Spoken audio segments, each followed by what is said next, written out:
Members of the Seventh-day Adventist faith took their message to the streets of Arouca this afternoon in an anti-crime prayer walk. The Five Rivers SDA Church says it acknowledges a need to go out into the community in an attempt to send a signal to criminals who are bent on living a life of crime.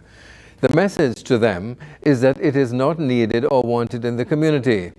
A director of the church, Brian Hutchinson, reminisces on a time when the Five Rivers areas was peaceful, and pastor of the church, Nichols, posits that finding alternatives to crime is important. And in recent times, just like the rest of the country, we realize that crime is on the upscourge. So this afternoon, we want to send a signal to everybody that Jesus is still Lord, Jesus is still in charge, and where we feel that there is no hope, there is hope in Jesus. It's our duty to do our part in terms of helping other people find alternative avenues to be able to be a positive influence to the community.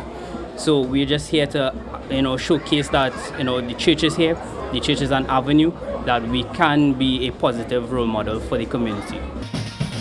Among those at the walk were the University of the Southern Caribbean Marching Band, Pathfinders, and members of the Five Rivers community.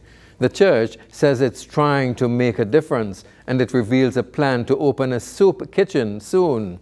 SDA pastor Clive Doughton calls the situation in the country a serious crisis, with very few solutions.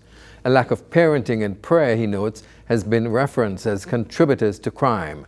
But he is adding this perspective. A major part of our problem in this society is a lot of our young men and young ladies are growing up loveless and godless. Loveless and godless. Then we have the idea of abuse of women. I want to tell the gentlemen, women weren't meant to be humiliated, intimidated, or assassinated. Right? And one last thing I want to say. How are young people, 16 and 17, using guns with such proficiency? It means two things.